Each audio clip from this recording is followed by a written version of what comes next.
Okay, thank you. So, yes, as Ababa said, I'm just here to set the scene for the discussions that come next. I'm going to describe a couple of examples of what embedding looks like inside and outside government. And I'll open the conversation about what embedding means and one way of assessing it. My aim isn't to tell you about embedding evidence, but just to get you thinking about it. So just think of the next 20 minutes as the warm-up act for the real work that everybody's taking part in. So I've chosen a couple of examples that I'm familiar with. I'm starting with the Department for International Development in the UK. And this is how it went about embedding evidence. It actually came from the top when we had a new chief scientific officer who was an epidemiologist, so he'd come from health, and he saw the value of synthesizing evidence from different studies. And he invested in a program of systematic reviews that wasn't just commissioning reviews, but was also supporting new review teams, because there weren't very many doing that in development studies, and also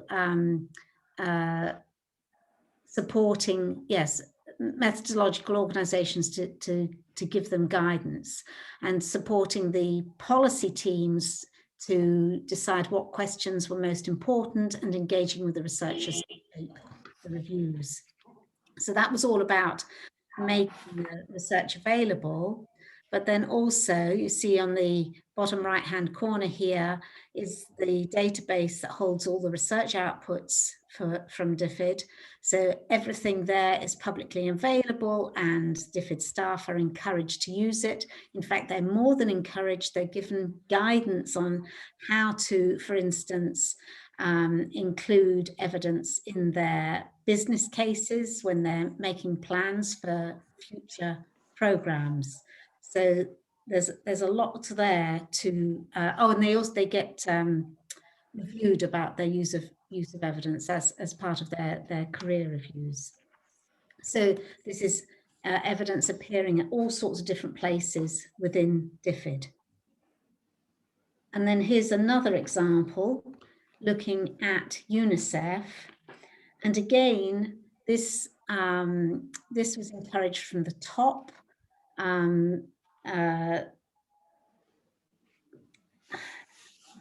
They mainly they're evidence users, but they set up an office to try and pull evidence together, and they've informed their strategic plan with systematic reviews. That's part of their strategic plan on the top right. And they, again, like DFID, they have a knowledge management system. So on the bottom right-hand corner, that's a picture of an evidence map, one of their many evidence maps. So again, the research is all made publicly available. In the middle, we've got an example of a rapid review that happened earlier. That was last year, wasn't it? Time is doing funny things to my head in this pandemic. And on the bottom left-hand corner is one of a series of briefs that they have to guide their staff in how to either do or commission and manage systematic reviews or rapid evidence syntheses. So again, they work closely, they bring together the decision makers and the reviewers to shape the reviews. So again, they're investing in lots of different parts of their system, so making the evidence embedded throughout. So one way to think about what embedding evidence means is to think of it in terms of, is it in the purpose of the organization? Is it in the processes? And is it clear form with people? So for the purpose, looking at the mission, what is it that they're there to do, looking at the leadership and the communication. For the guidance, for the processes, looking at the guidance and coordination and the opportunities to learn, and how evidence is recognized throughout the work and in people's careers. So just taking those one at a time, a little more slowly, these are some examples of how evidence is embedded into an organization's purpose.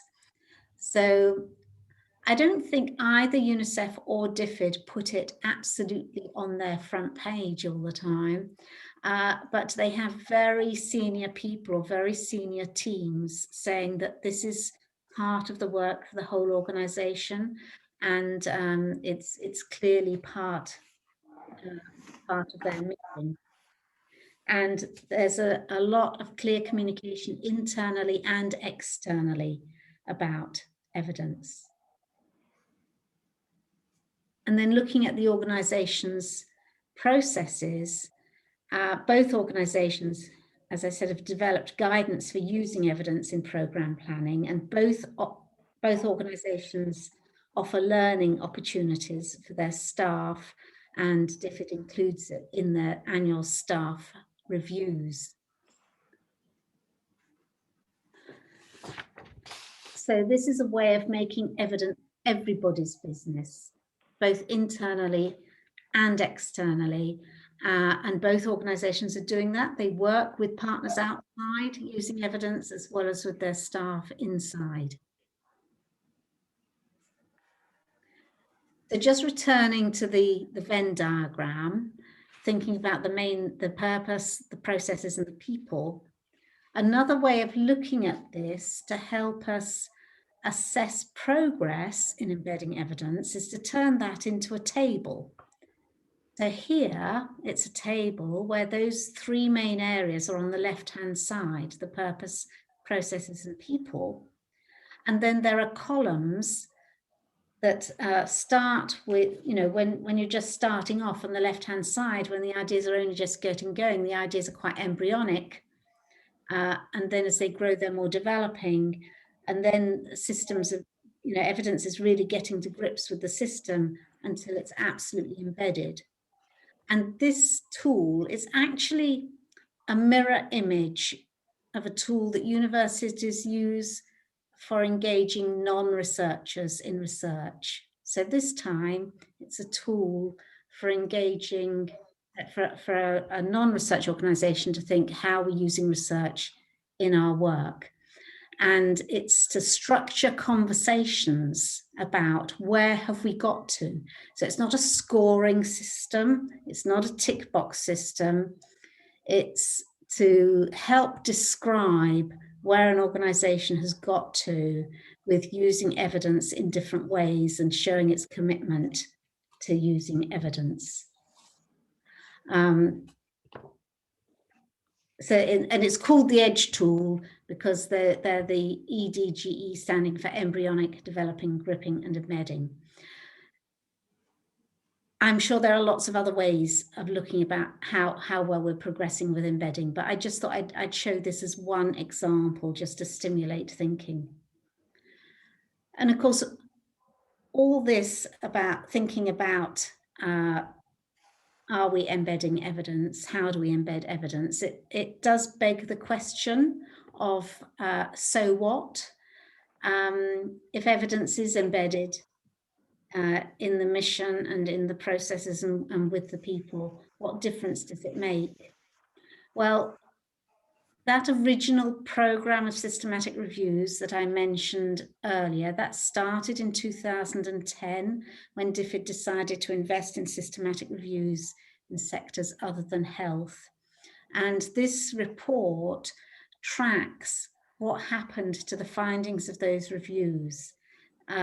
So it tracks, what happened to the evidence? Where was it incorporated into different knowledge resources? Where did it influence a decision or change a way of thinking or seeing a problem? And who did it influence? Was it influencing just an individual or a small team, or was it influencing a whole department, a program, or an organization, or was it actually influencing multiple organizations? So that it was really exciting to see some systematic reviews prepared by people new to systematic reviewing, but given some support. They were content experts, and they pulled together the evidence in their area, given a question that had been devised with the policymakers. And it was really exciting to see how much of this evidence was being used both by DFID internally and by other organizations, including UNICEF a lot, and other international NGOs, and also ministries in other countries around the world. So that's my whistle-stop tour of different ways to think about embedding evidence. And so what we really want to do now is to learn about embedding evidence in organizations from all the different partners here. So really, it's over to you now. And the slide is just my acknowledgements for where the work came from. So thank you very much.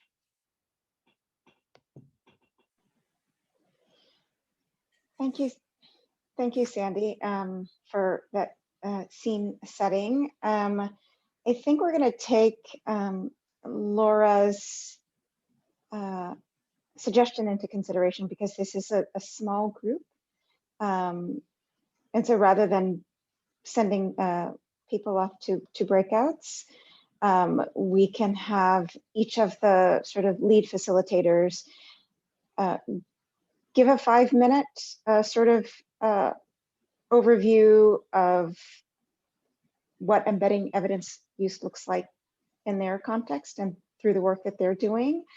And then maybe we can open up the floor for some sharing from other partners about their experiences, and do some of the other co-creative work that we had hoped to do.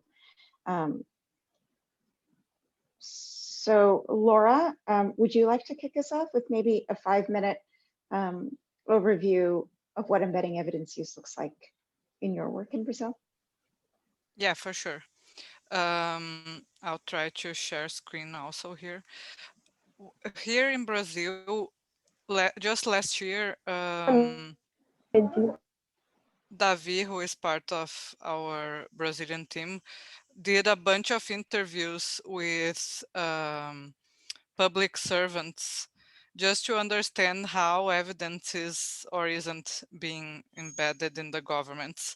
Because as you know, I work in an NGO and Georgie works in a school of government. And our mission as NGO and school of government is very much related to using evidence, but we are interested. Yeah, I haven't shared the screen. Don't worry, I will right now. I was just opening. But I was interested was how to embed in governments, right? Because they are our main partners. And then I'll just send these slides to you afterwards, but I'll share the quick highlights so I don't pass the time. One of the ways, can you see it already? I need a sound check. Yes, Laura, we can see it. Okay, perfect. So one of the ways we find more useful and interesting is training public servants, right? So not only, as Sandy mentioned, they may be able to do evidence synthesis and KT products, but also starts to build a confidence and a close networking between evidence champions and public servants in Brazil. So we have been training many public servants, and this has been in return really incorporating evidence in their day-to-day work. Maybe they don't start doing like evidence synthesis super complex, but they do every time they will develop a document, do quick searches and start using parts of the evidence systems, evidence synthesis training in their day-to-day work. So this is something that we really find helps embedding, and it was confirmed in the interviews. Designing protocols for the use of evidence in Brazil. most of our public servants said that they really need to spare the time to use evidence in their organizations, and this is only secured if they have a protocol and they have an organizational way to do so. So helping design these protocols, guaranteeing that they are approved by the higher administration is something really important for our interviewees to use evidence in their day-to-day. This one is something, the third one is something we really do all the time, that is fostering partnerships with civil society and academic organizations. So I am a civil society organization member, George is a school of government, and we have partners in universities also. And really having these partnerships makes it easier to government people to ask for different KT products and have them delivered in accordance to their needs. And right now, we just receive a great information that the synthesis we develop with the National Council of Justice will become a course and a training manual to every service in Brazil that is working with people who are in prison. So having these partnerships really makes them get the first KT product really easy, and then they can do whatever they feel like afterwards. And in many cases, seeing the evidence synthesis or the rapid review done by a partner that also is close to them in relations, like a civil society organization or academic organization, makes it easier to embed the evidence. And then uh, something that probably many people already do, just promoting these exchanges between public servants and researchers. I have shared already that we almost never aim for the higher administration personnel. We try to keep as close to the normal public servant, the common public servant, that is the person that goes every day to work in the government. This is really important for us. Can you hear me still? Yes. Yes. Yes, Okay, yes. okay. Yes. Because Abeba is the only one showing to me, and she's so still. I was in that. So having these moments of exchange, and even like events, open debates, we make sure to propose roundtables in every government event there is, and do talks about evidence use and their challenges, and this really helps building the confidence in a individual level even.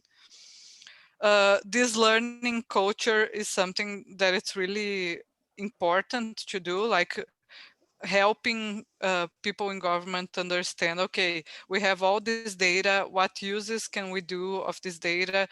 This document Sandy presented about like following up, seeing what the Katie products, what happened with them over time is something really important.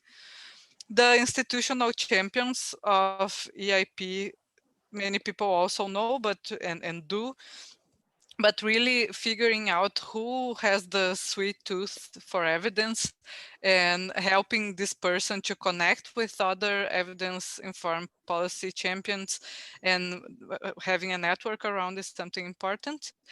And then creating units inside the government that are specialized in evidence to policy was also highlighted as something that really helps embedding evidence in the day-to-day. So I'll share these slides with you. There is much more before this, but I wanted to share the highlights.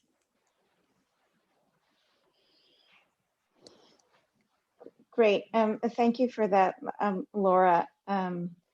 I think we'll structure this. We'll ask all of the different lead facilitators to give their 5-minute overview, and then we'll open it up for discussion. But before turning to the next facilitator, are there any reactions people wanted to share immediate thoughts about what Laura has just presented?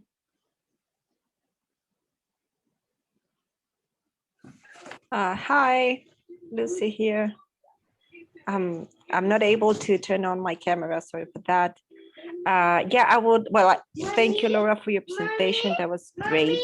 And I would like to know, yeah, I can see that Kavita writes something that I was interested as well, like how long are the trainings, but as well, in what is specific are the trainings? What do you specifically train these public servants? I'm not sure, maybe Laura said it and I couldn't hear that.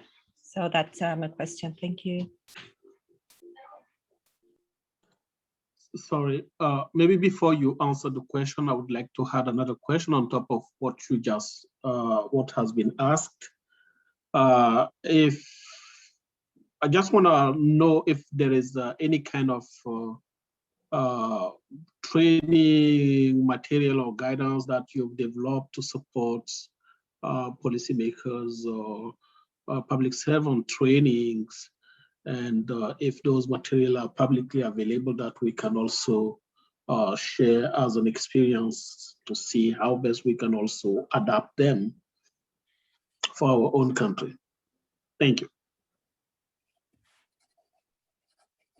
Great. So for us to not delay, I can answer in the chat while the other presenter presents. Okay, that's great. Thanks, Laura. So I think, Andre, why don't we move on to you next? If you can give us a 5-minute overview of what embedding evidence use looks like in Burkina Faso in the context of the work that you're doing through REC there. Yeah.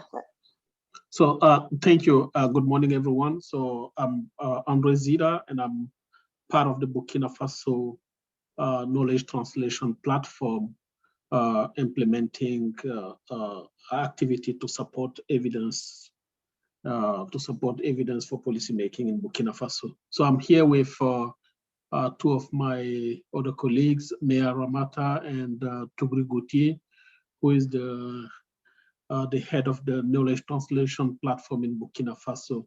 So in Burkina, the activity support in public sector is mainly focused on helping policymakers to shape the use of evidence for policymaking. Ideally, we support them on capacity building, but also helping them to retrieve most of the literature review evidence that has been published, and also help them with the screening. As you know, the process in public sector sometimes involves pulling the team members to be part of the policymaking implementation, such as during the development of some strategic plans for specific program or national-wide health system strategic plan. That's where sometimes team person like Tugri Gauthier, who is 100% in the part of the health system, has to come in and support the team, and not only from his side, but also being able to link the team in need of evidence for policymaking with researchers, because he is also part of the a committee that is working for health centers or research centers in the countries, and also part of some of the network group in the health system, but also outside the health system. Meaning that when there is a need from the knowledge translation platform, Tugri sometimes could also link them with researchers who should be able to, provide data or evidence or any literature that has been published with the country context to support the policy development. That's a quick, big idea on the process, on how the process is being done. We also have another component whereby, we also support them with what we call rapid response, where we get question and develop a short document for them to support urgent decision making or during their meetings. So it's sometimes a long-term plan process, or also a day-by-day involvement from our colleague Tugri, who is in the system. As I said before, the knowledge translation platform in Burkina is directly tied to the Minister of Health office, meaning that every day he's meeting with the minister, and he's being really informed of everyday decision making with the Minister of Health. And even yesterday, I was discussing trying to join Tugri, and up to 11 p.m. he was still meeting with the minister. So that's how, in the public sector in Burkina Faso, the rapid response or the policy support system is working for us. Over to you. Great, thank you for that, Andre. In the interest of time, why don't we ask if there are any immediate reflections, questions. We can start parking them in the chat box, and then maybe we can revisit them after our third sort of lead facilitator presents on experiences from Uganda. So if there are one or two questions that people want to share out loud, please do so. If not, please drop them into the chat box, and then we'll move on to hearing from Kayongo in Uganda. Okay, Kayongo, so as those questions come in, maybe over to you, and then we can come back as a group to pick up the questions.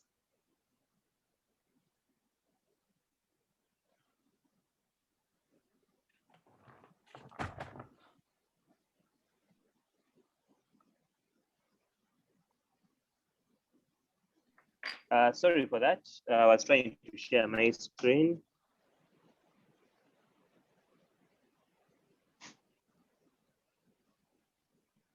No worries. Are you able to share your screen? Okay. Looks like I can't share my screen. Maybe I can start as Ismail probably helps me try and share the screen on my behalf, because for one reason or another I'm failing. Okay, if you want to email them to us too, we're happy to also share my screen. So sure. my name is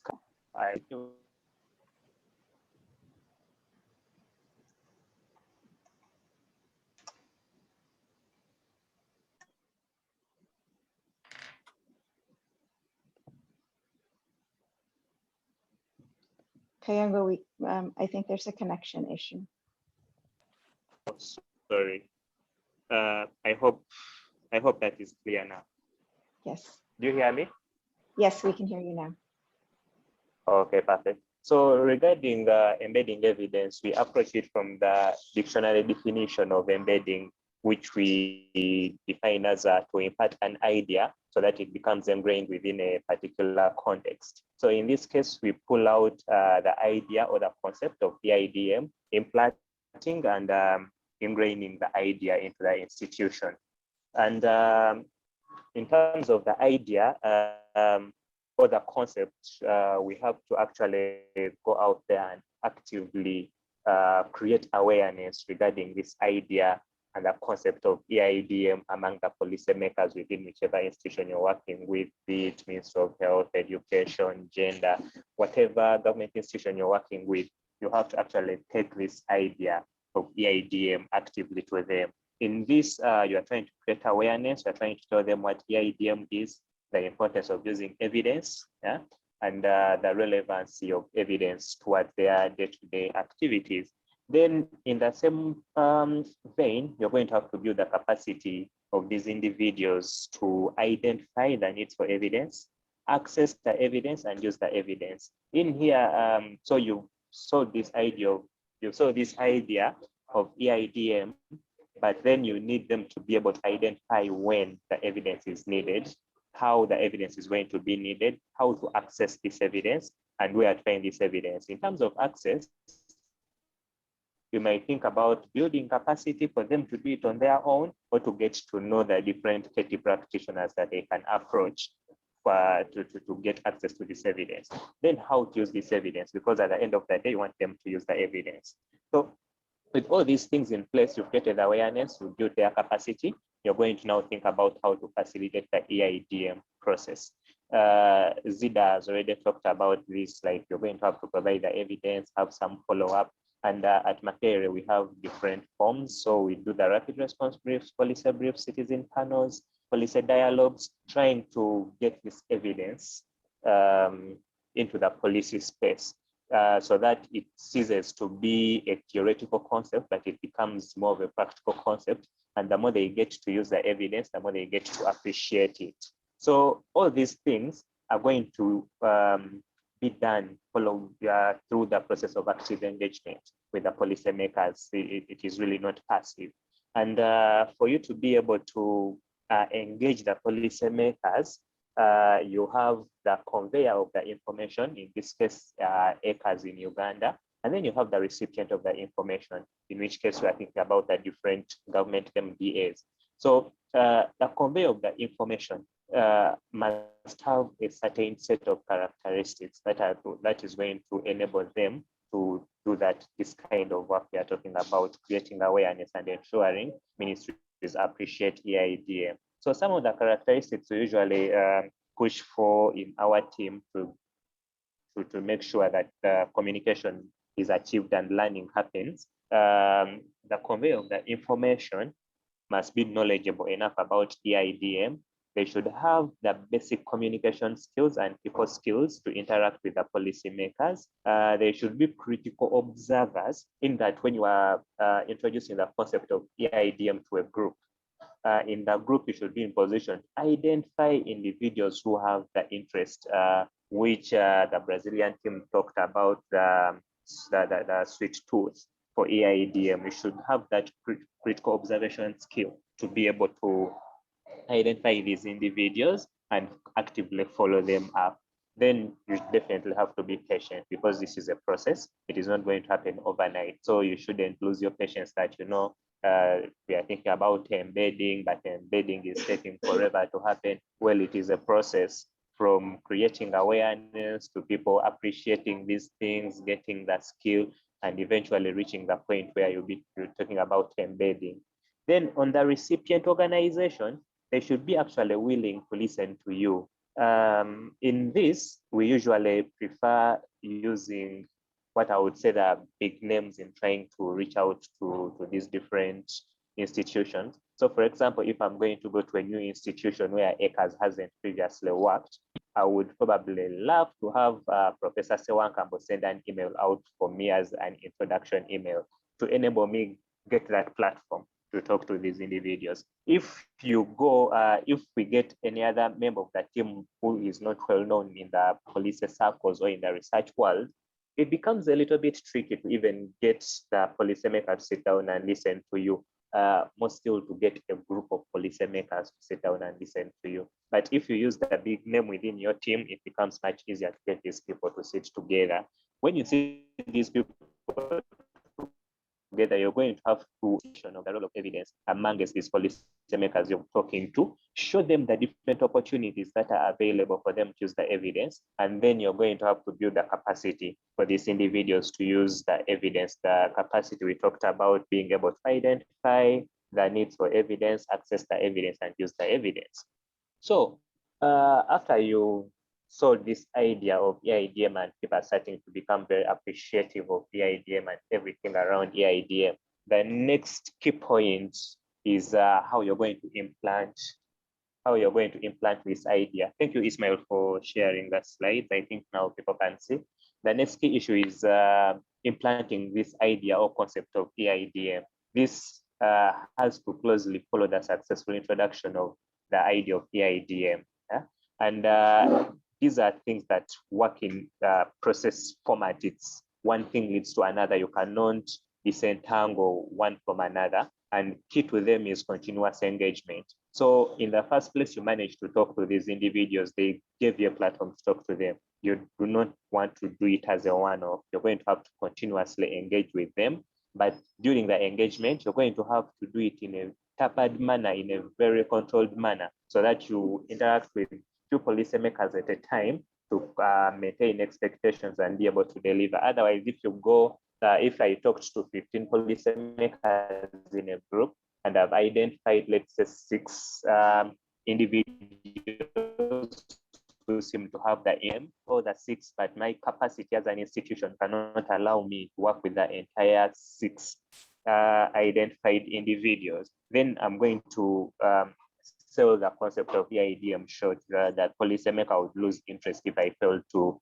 provide evidence to any policy question. So this continuous engagement will enable you provide evidence to support different policy processes. And in this way, you're going to actually get the evidence champions, people who are going to fully appreciate the work you're doing, and they're going to start selling the idea of evidence within the wider institution. So that tapered manner leads to getting users of the evidence, and then eventually you get these evidence champions. Next slide. So the next issue is how you're going to ingrain this concept and create that culture of EIDM. In here, we are thinking about the institution should, at the very basic minimum, have the capacity to assess the needs for evidence, access the evidence, and be able to use the evidence. These are things you've been working on and building over time through the earlier processes we talked about. You've identified evidence champions, and much as it is very important to work with the technical members within the institutions, the people who usually develop the policy drafts and everything before they move on to the higher levels within the institution. It is also very important to get an evidence champion among the people in a given institution.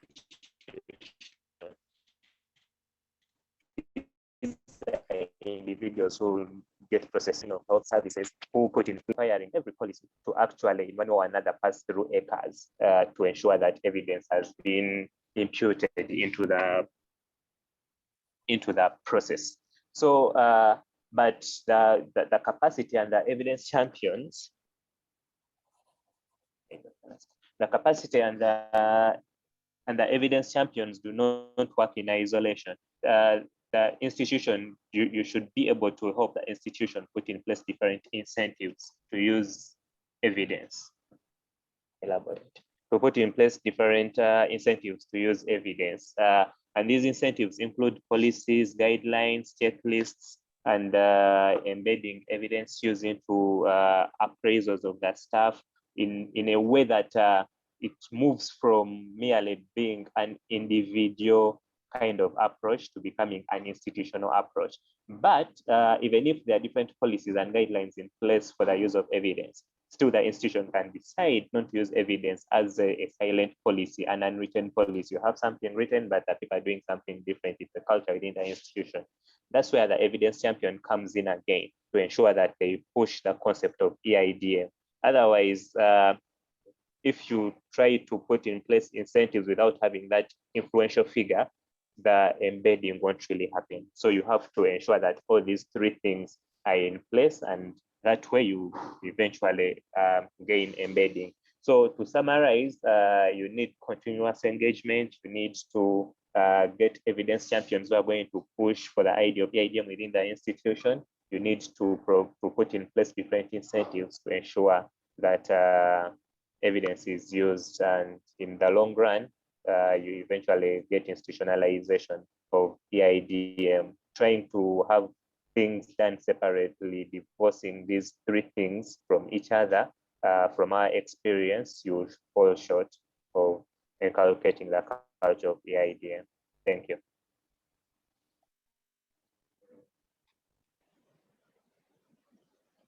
Thank you, Kayango. That was really insightful. I want to similarly invite, yes, partners to drop questions or to unmute yourself and ask, share any reflections. At this point on all three of the presentations, there are several questions that are in the chat box, which we can also call out as well. But if there are others who, you know, Rasha, the team from South Africa has been dropping questions into the chat box. But if you want to share about sort of experiences from your own context that resonated with you from some of these presentations, we'd love to hear those. And any other, Lucy, others as well. So I'm going to open up the floor for a discussion. We have about 20 more minutes remaining in the session. So please. I will just comment Lucy's question. Lucy, in Brazil, we do have inside the Ministry of Health and other ministries evidence units, and they are responsible to do rapid reviews to the government. But we as a group, me and George, our organizations usually engage with other teams inside the Ministry of Health that because of many reasons, haven't had their demands answered by the evidence unit. The evidence unit in the Ministry of Health is small. They are not able to do many rapid reviews or even commission. They often commission rapid reviews and evidence synthesis from outside, from my organization, for instance. But they usually don't have the time to engage with these other units and really have deep conversations about what are the problems they are facing, how to prioritize, how to best understand their causes. And we really build on this kind of relationship. And then I go directly usually to the unit like on maternal health or on public security. I don't go to the evidence unit nor the minister.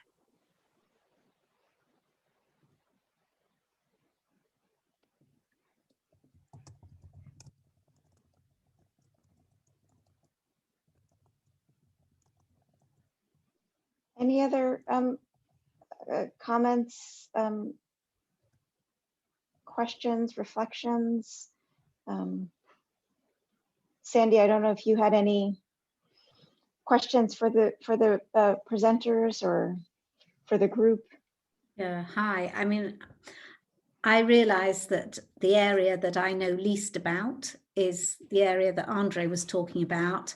And I was particularly interested in this idea of the daily engagement with evidence in the ministry.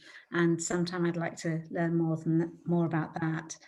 But the two phrases that struck me from the other speakers was Laura talking about the sweet tooth for evidence. And I think that strikes a chord with me, and Edward talking about ingraining the evidence. And I think it's worth emphasizing the value of working with the grain to get evidence into an organization. So I found the presentations really thought-provoking.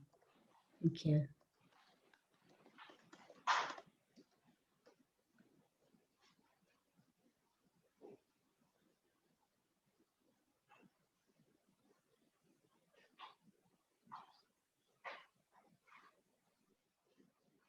Any other reflections from the group?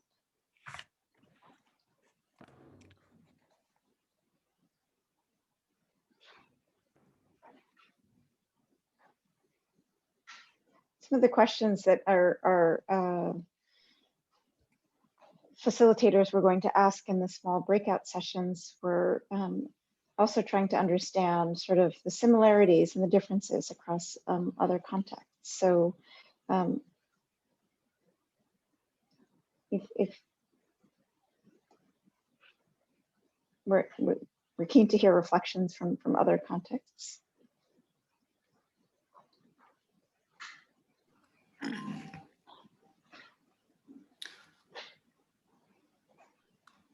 Hello, can I just chip in? Sure. Yeah, so I think I have a similar question. I have the same question that Lucy threw to everyone around, whether these teams are working with certain units or certain individuals, at what level are they operating. But I see that Ishmael then added in a comment around, the situation in Uganda, being quite different, with policymakers not knowing, what EID means. But I'm still keen to understand in simple terms at what level they're operating. Are they engaging certain units? Are they engaging with districts? At what level are they doing these active engagements in their respective countries?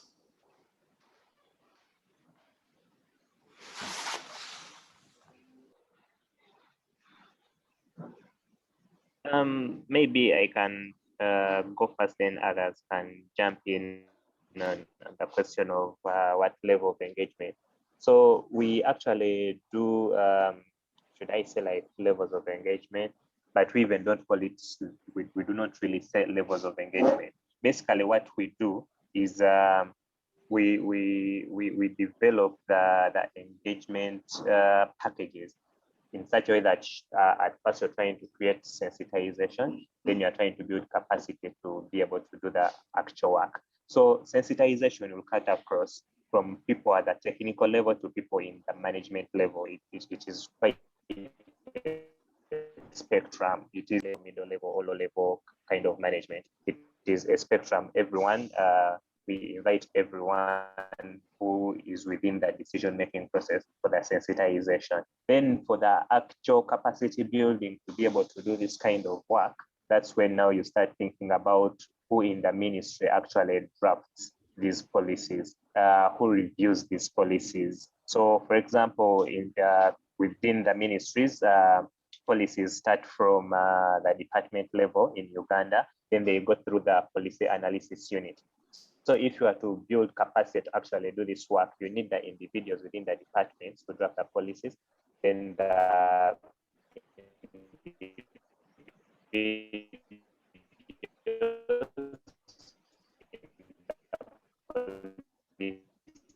analysis unit to have the capacity, but you cannot get to sensitize them. So sensitization is very involved in drafting that policy.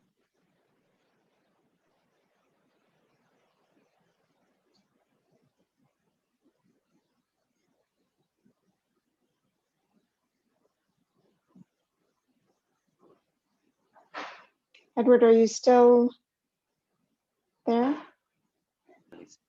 Oh no, I said over. I think that's when, yeah, but I had finished my point. Sorry. Okay, sorry. Yeah, you broke off at the end.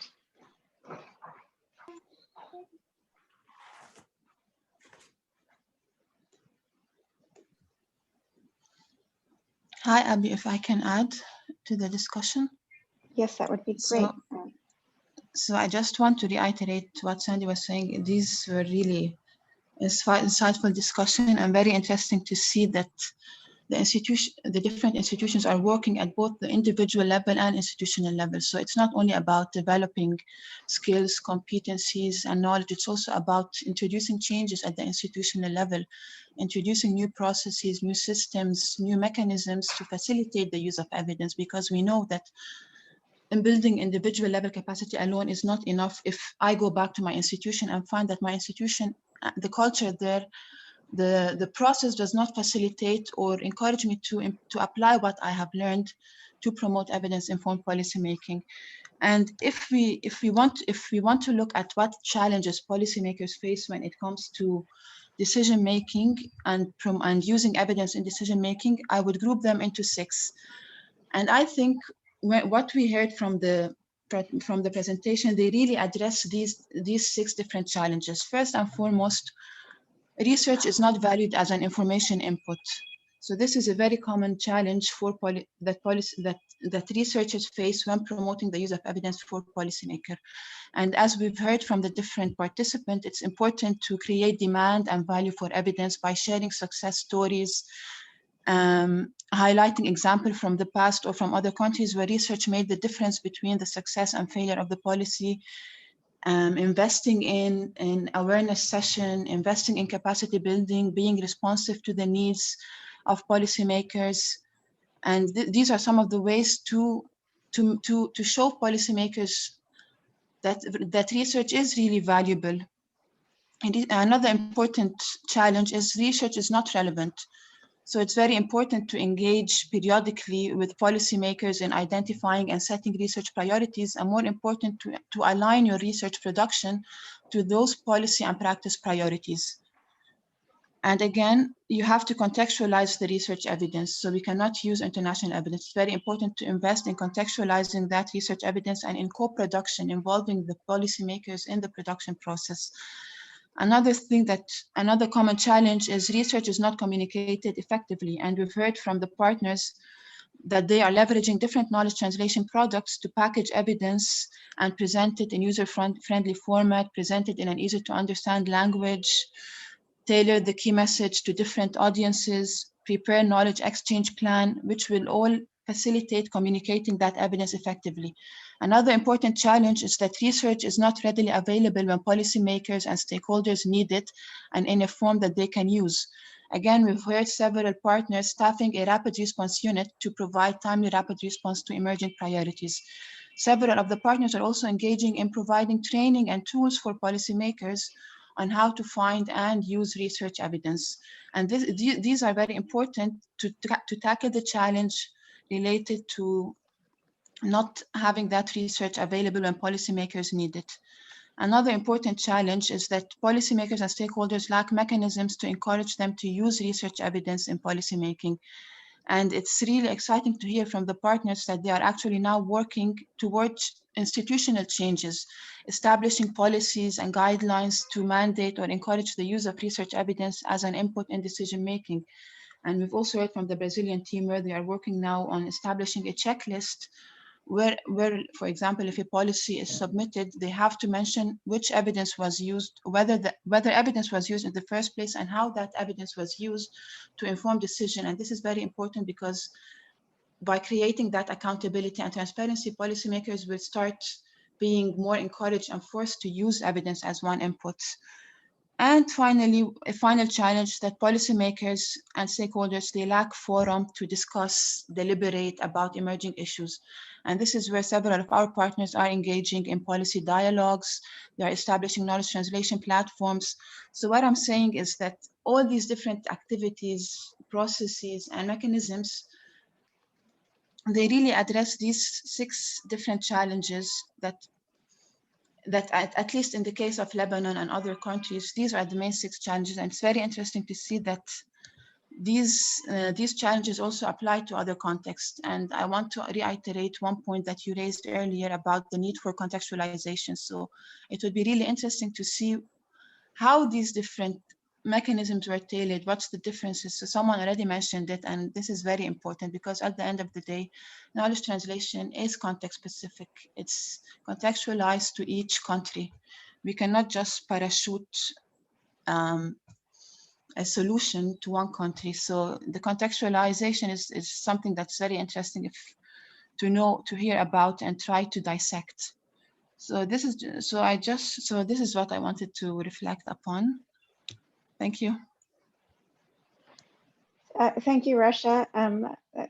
Thank you for sharing those reflections and really for tying in those challenges to what partners have shared about how, what they're doing to try to address them, and the mechanisms and the processes and the people they're putting in place to begin to embed and institutionalize the evidence use. I think this point that you raise about contextualizing kind of evidence and these approaches is really interesting, and I would love to open it up to others who might add to that and reflect on that as well.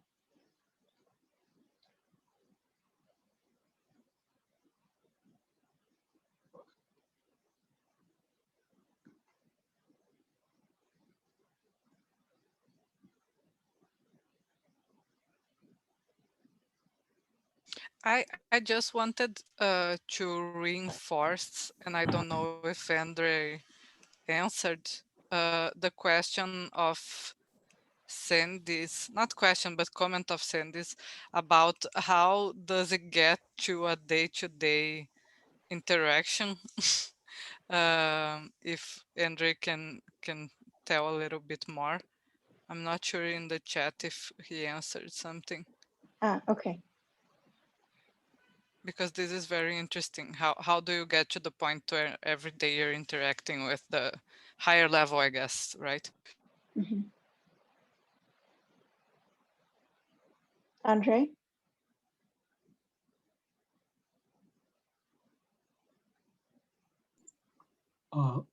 Was it a question for me? Sorry, I didn't Yes. hear you. Yes, it was a question that had come through the chat box from Laura and Sandy, which really an interest in understanding more about sort of, you mentioned the really close interaction with the minister, the day-to-day engagement, like how did you get there? How did that, yeah. Yeah, so thank you, good question. So how did we get there? So we, as we said, we have someone inside working closely with the Minister of Health, and because we have a platform called Knowledge Translation Platform that is publicly available for everyone. It's attached to the Minister of Health, and everyone is aware of what this platform is supposed to be doing and supporting system with evidence for policymaking. And also because prior to that, before that platform, we had experiences rapid response unit implementation. Now that the government with this platform, they change a bit the process with having someone 100% available and being part of most of the meetings with the Minister of Health. And then when they have meetings and any kind of policy discussion to introduce ideas or develop a policy in the country, they usually involve the knowledge translation platform team members to support them with evidence. The initial process was mainly meant to provide guidance, but they end up being asking the team members to be part of those meetings, and which is sometimes challenging, but I think good also, because we have someone to sometimes tell them that they should be aware of using evidence to support their ideas. They should be documenting it very well. This is not really quite what is the sustainable data for this idea that they are bringing, and what are the pros and cons. So these are the type of engagement that the team members are doing. And recently, for instance, there was a development on the a policy in a country whereby they were supposed to develop what they call it again. It's a budget. I'm still trying. I'm losing my mind about the document that they developed. But the engagement it's involved the Minister of Health and the Minister of Social Affairs, where they have to develop a policy guidance to raise funding to support maternal and child health, but also gender violence in the country. Then our team member through REP projects had someone to be involved every day during the whole process with them, to support them with the planning, to support them with pulling out evidence, to support them and guiding them on what type of data they should be using, what type of indicators should be really be useful for them to sustain all the ideas that they are developing. So it's a kind of idea, a day-by-day engagement.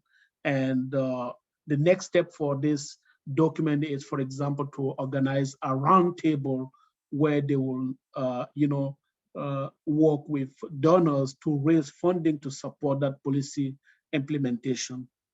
And our team is being solicited to help them to develop, to plan the roundtable with donors. Over to you. Thank you for that, Andre. We have 1 minute left in the session. I know this is a very great and rich discussion. I want to remind you that this is just the start. Please join the part 2 of this session tomorrow morning. That will be led by our colleagues from South Africa. Sandy, I wanted to turn over to you for the last minute to see if you had any kind of final thoughts or closing remarks that you wanted to make as we close out this session. I think I've just been so fascinated to hear the details of how people are working together, because I think there's a lot that you can't understand just by reading. I think hearing somebody tell you the story of what's happening immediately gives it a vibrancy and an understanding that we couldn't get in another way. And you know, I'm so impressed with the idea that of having you know, people from a knowledge translation platform actually there in discussions when policy is being debated within the ministry. Whoever has the job of pulling all this together, it's going to be amazing, the rich ideas that have come. I think it's been a brilliant session, and I've learnt loads. So thank you very much, everybody. Great. Well, thank you. I don't want to keep anyone longer than we promised. So thank you everyone for joining today. We hope to see many of you tomorrow. Also want to thank everybody for participating in the naming and mission and vision survey. The update is that we are getting closer. Stay tuned. If there's anybody who has really sort of big on branding and color selection and design, and who wants to help us think through sort of the new look for the partnership, we will be launching a survey tomorrow, so be on the lookout for that. But yes, thank you everyone for the rich discussion and your participation and engagement today.